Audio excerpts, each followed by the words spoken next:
All right, Shalom.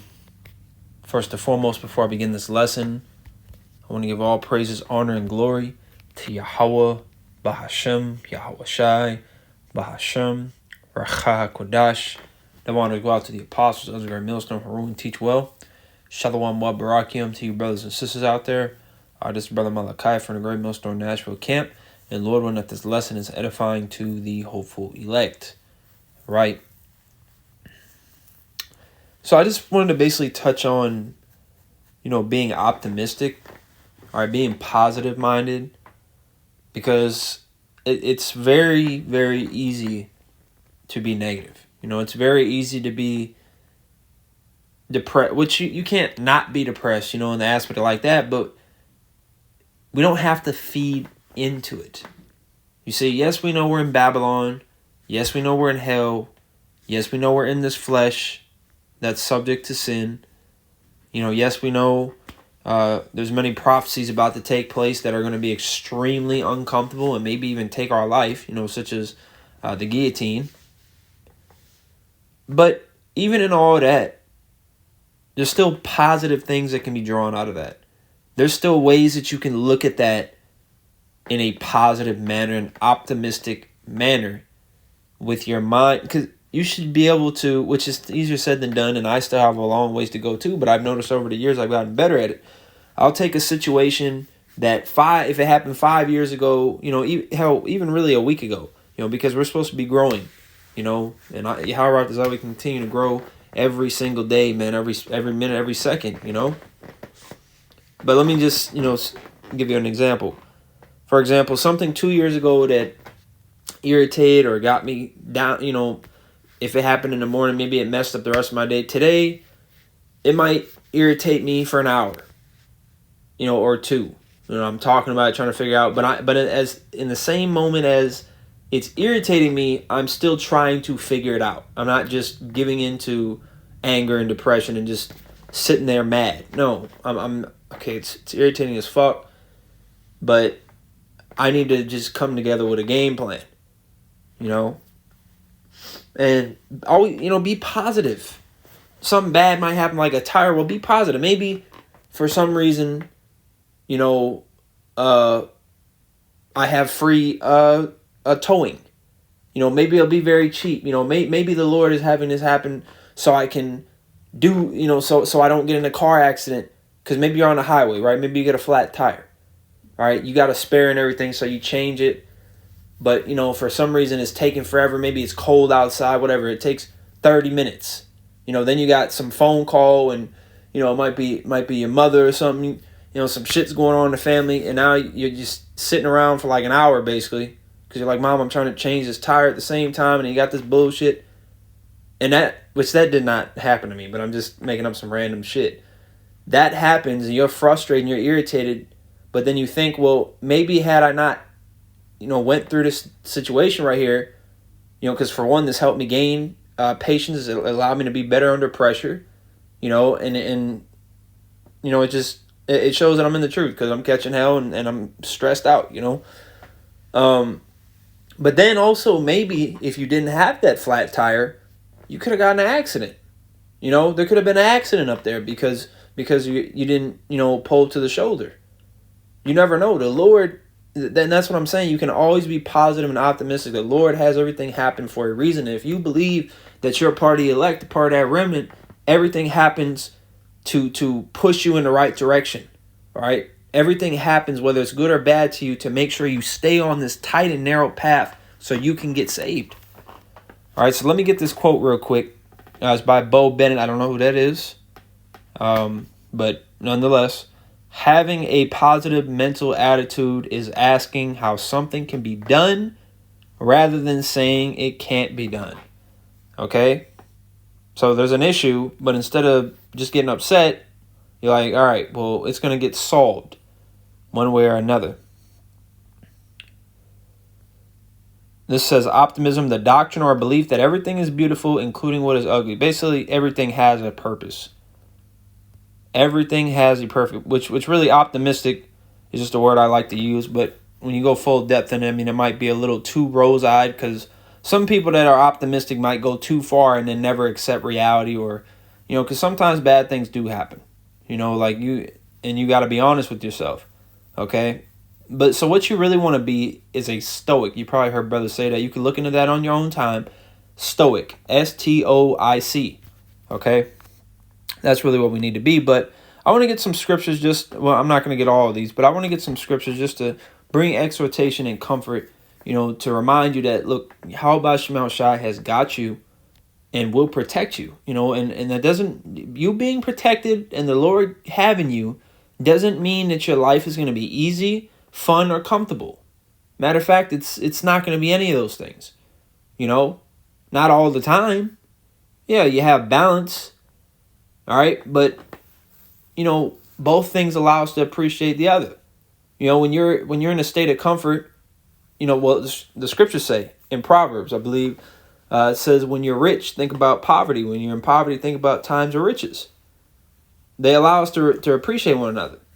Like it might be a hot day and you're like, damn, I really wish it was raining and cool, or maybe it's raining. You're like, well, I wish it was sunny. And you can think upon both of those scenarios and you see why they have benefits. You might be comfortable in a great situation and you're thanking the Lord, the Wadi Al Bashmal Shah, got this good meal, and you might be sipping some yayan, you watching a good movie, having a good, Saturday night, after just hanging out with the brothers or whatever the hell, But then you also have times where it's troublesome, but it makes you appreciate those times. And being in those times makes you appreciate the hardships you went through, because it makes it so much more rewarding to just be able to sit down and take a breath. And that shows the balance of the Lord. Right? Proverbs 11:1. A false balance is an abomination to the Most High. But I'm going to get some scriptures here on being confident, being positive. All right? Because at the end of the day, we can always be positive because we have salvation. We have hope. Right? We have faith. We're not relying on America to succeed. Right? Matter of fact, according to the scriptures, America is going to fail and be destroyed by thermonuclear missiles in World War III. And for people, if that was your first time hearing that, it's a lot to take in at first, but that's what the scriptures say. Okay? So you don't take that with a grain of salt. You don't cherry pick. No, you need to eat the whole roll. America will be destroyed, and this is not our rest. And we know that. So we have hope. So there's always a reason to be positive. All right? So let me get this. We'll start here. 2 Timothy chapter 1, verse 7. For God hath not given us the spirit of fear, but of power and of love and of a sound mind. So the Lord has not given us the spirit of fear. Now, that doesn't mean you're never going to get afraid, right? And first and foremost, the fear of God is the beginning of wisdom, the beginning of knowledge. Proverbs 1:7. So you have to fear the Most High. You have to fear Yahweh Bahashim Yahweh Shai. Okay? But what this is saying is the Lord has not given us the spirit of fear, in carnality and these things out here. Don't worry about these what you see these daily, regular Joe Schmo people worrying about. You don't need to be worrying about those things. Excuse me. Like Yahweh Shai said in Matthew the 6th chapter, right? The heathens worry about what they're going to eat and wear and all that, but you don't need to think about these things. All right? Just take everything one day at a time and trust in the Lord. He feeds the birds, he's going to feed you. In a nutshell, that's what Yahweh Shai was saying towards the latter of Matthew 6, which I recommend, brothers and sisters, read that. If you haven't gotten any reading in today, go ahead and read Matthew the 6th chapter. It's very spiritual. Psalms 118:6. This especially is heavy for the times we're coming into, the times of persecution. Revelations 12:12. It says, the Lord is on my side. I will not fear. What can man do unto me? So basically, I believe it's King David that wrote this one. Okay, it doesn't actually say, because sometimes it's not always him. Well, it's lucky, because I don't want to get off my blue letter. Point being, whatever, man of the Lord had said that. He said, the Lord is on my side, I will not fear. What can man do unto me? So, because we know that the Lord controls everything, right? So, if people, want to put their hands on you, if the Lord doesn't give them the green light to do that, they're not going to be able to do that. And don't think because people will put hands on you in the coming days that the Lord ain't dealing with you. No, it's time now. It's prophecy. Okay, just like with Yahushua, you read the Gospels. There was a time when the wicked scribes and Pharisees, they wanted to murder Yahushua. But it said, it said they wanted to put hands on him, and it said, but the time was not yet. What time? Were they waiting for 8 o'clock to try to lay hands? No, that's not what it means by time. It's talking about the Lord did not appoint that as an event to happen yet. All right, that's a future thing that's going to happen, but it's not meant to happen here right now. Okay? Every situation you go through was already preordained. All right, the Lord hath declared the end from the beginning. If he has the beginning of Esau's whole world mapped out and written in the scriptures, you don't think he controls and has ends for you in your day? Like in your time? The Lord has, like how some people will write stories and they might have background characters and stuff they don't really go into. No, the Lord has went into every character on this earth and has written their story out from start to finish. Every event. All right, everything is predestined. He's omnipotent. What do you expect? All right, if you got in your car today and drove to work and worked that 8-hour shift, and then afterwards you decided to stop at a gas station, to buy a bottle of water, the Lord appointed that to happen.